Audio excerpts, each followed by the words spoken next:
Hi, cat lovers. Welcome to the Vital Pet Life podcast. It's National Cat Health Month. So, Dr. Amber, will you tell us what we're going to be talking about today regarding cats and kittens? Yeah, Donnie, Cat Health Month is an important reminder to check in on your cat's health. We're going to talk about some common issues I see in kittens and cats, and we'll share some insights on how to keep your cat happy, healthy, and pain-free. That sounds great. This is Donnie, the co-founder and CEO of Vital Pet Life. And I'm Dr. Amber, your official veterinarian at Vital Pet Life. We're here to talk about pets, pet nutrition and wellness, anything that can help our fur children live a longer, vibrant, and happier lives. All right. Yeah. Welcome to Vital Pet Life podcast.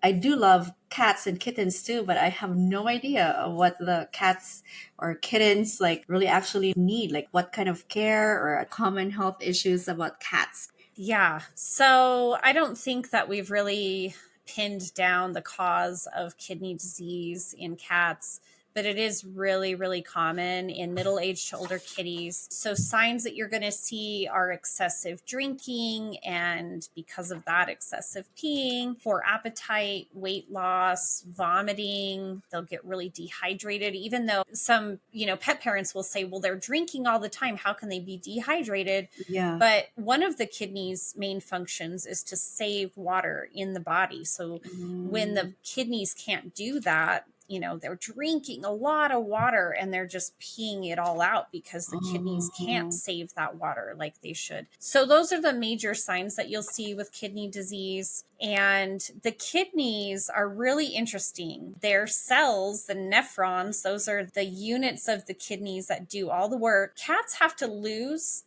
up to 60 to 75% of their kidney function before you can really see a lot of signs. There's a lot of redundancy in the kidneys. And so it has to be pretty advanced before you start seeing some of these signs. So that's just to highlight the importance of yearly blood work. If your cat seems fine, but your vet recommends a yearly blood work, you can pick that stuff up earlier by doing blood work than waiting for all of these signs to show up when they've already lost more than half of their kidney function. Wow. I have a question. So does food too play a big part of that? Finding the right food that can be not stressing the kidneys or I don't know.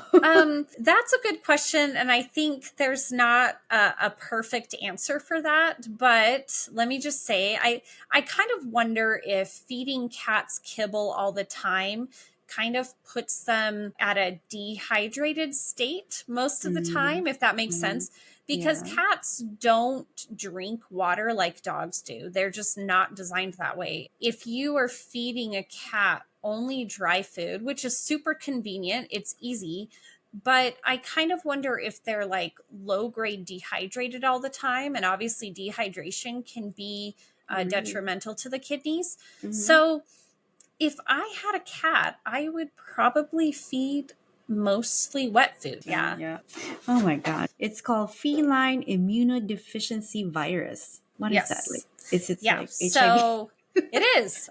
We call it kitty AIDS. Yeah. No. It's the feline form, just to clear it I up. thought it was humans. I was just joking, but okay. No, you're right.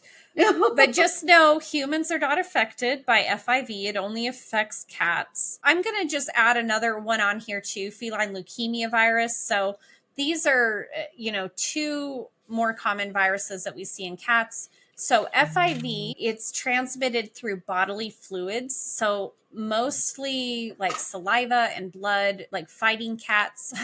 So intact male roaming cats who fight with other cats are more susceptible to it. Just higher risk group.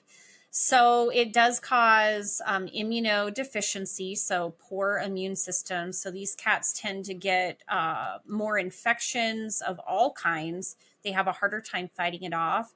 And so usually if they do get an infection, you want to catch it earlier. You want to treat it longer. And then feline leukemia virus is passed through saliva. It can be like shared water bowls, grooming. Oh. So we kind of call like FIV like the fighting the angry cat disease, and FELV is like the nice cat disease because you can just pass it through saliva. It doesn't have to be bites and scratches. And so outdoor cats, just because they tend to fight and have more contact with just street cats, those cats are more prone to FIV and FELV. So FIV, there is a vaccine. I've never ever given it in my career. I think it's just not very effective. And so I never recommended it. FELV, on the other hand, does have a very effective vaccine. And so what I normally recommend is that the cats get vaccinated for FELV as kittens. They go through the kitten series because they tend to produce a stronger immunity as kittens. And then if they're going to be indoor outdoor kitties, continue vaccinating them, boosting them every year. If they're going to be indoor only kitties, then they're at lower risk. So if they're indoor only, they don't have any contact with any other cats, then I don't think you necessarily need to continue to vaccinate them for FELV. But I still think it's a good idea for pretty much every kitten To have. Yeah, there is a blood test, a pretty simple test. You just take a few drops of blood, a test that will look for both FIV and FELV. It's a bedside test. So, any full service clinic will have them. And even in our vaccine clinics, we have the FELV, FIV tests. It can be scary to get this type of diagnosis, and it can for sure shorten their lives. FELV can cause certain types of cancer, also anemia, cause immunodeficiency too.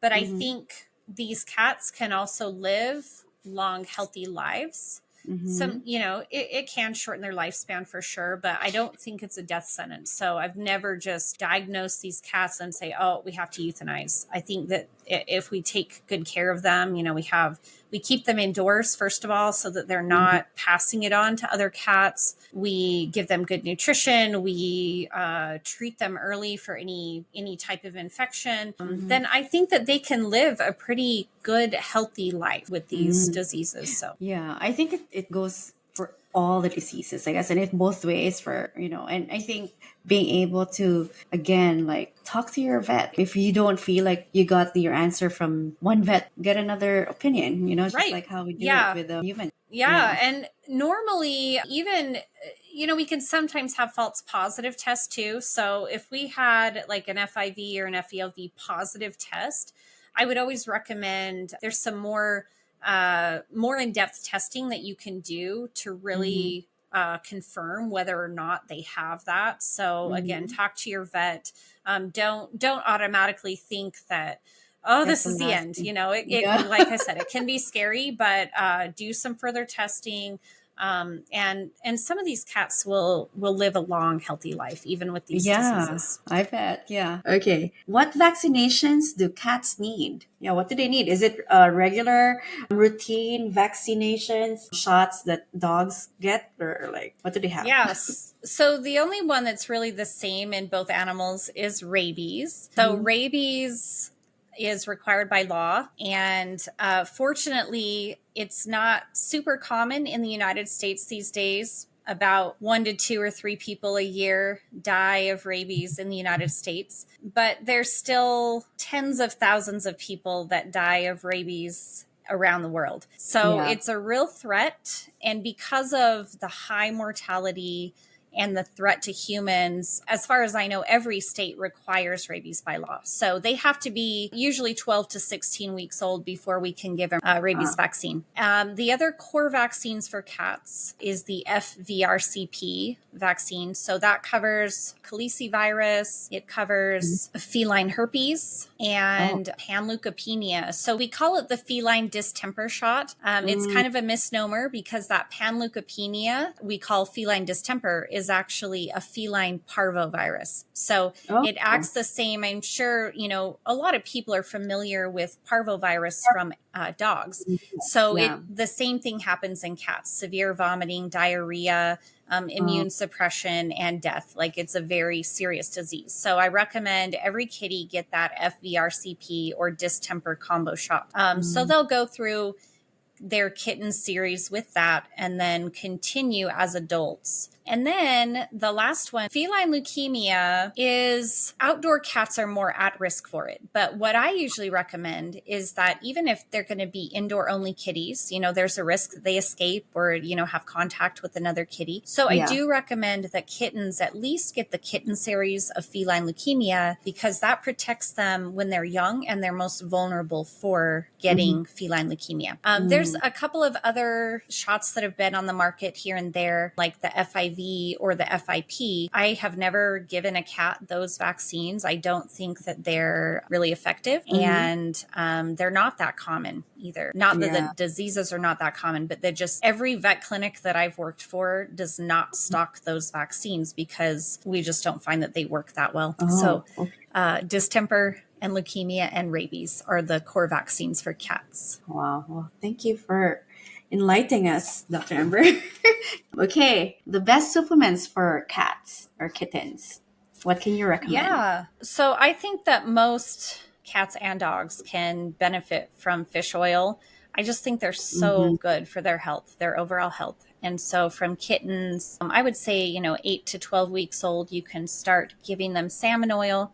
And then when I've used glucosamine chondroitin a lot in older cats, I think that cats, they can be tricky to diagnose with arthritis. I think that they're a little more, it's just harder to see their signs sometimes because they do sleep a lot. I think it's more evident in dogs, if that makes sense. Like cats hide it better, I think. Yeah. If you have an older kitty who's, maybe sleeping more or not going up and down the stairs like they used to, like I would definitely recommend a veterinary exam. But I think that glucosamine and chondroitin can really help just lubricate those joints, decrease inflammation. Yeah. And these are just like the basic, right? When do you think, at what age do you think you can start supplementing with glucosamine, with chondroitin for cats? 2 or 5? Yeah, I would say like middle age. Okay, just like dogs then. Yeah, again, supplements are pretty much more preventative. Yeah, you shouldn't be giving it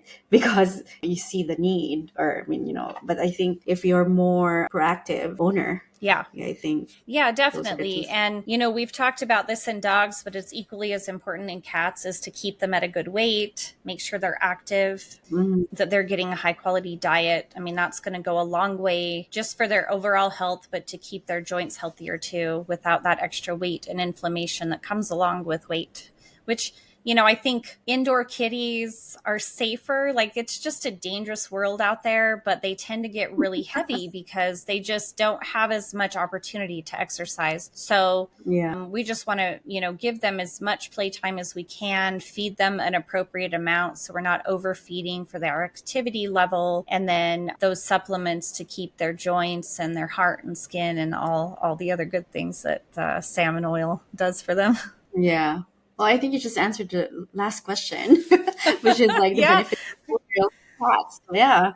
Well, the other thing I didn't mention, there have been studies that show that salmon oil decreases the progression of kidney disease, which is a big cause of it's a big disease in cats. I mean, lots of cats get kidney disease. And so salmon oil can decrease inflammation in the kidneys and slow the progression of kidney disease too. That's amazing. Well, there you go, guys. Fish oil or salmon oil.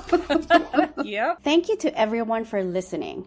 Please feel free to share these cat tips, and don't forget to click the follow button to be notified about our new weekly episodes. This is Dr. Amber. Thanks again for tuning in. I hope these tips and strategies are helpful. Please share with us and our listeners if you have a fantastic tip or trick that has helped your kitty. Email us at podcast@vitalpetlife.com. Thanks again and have an amazing week.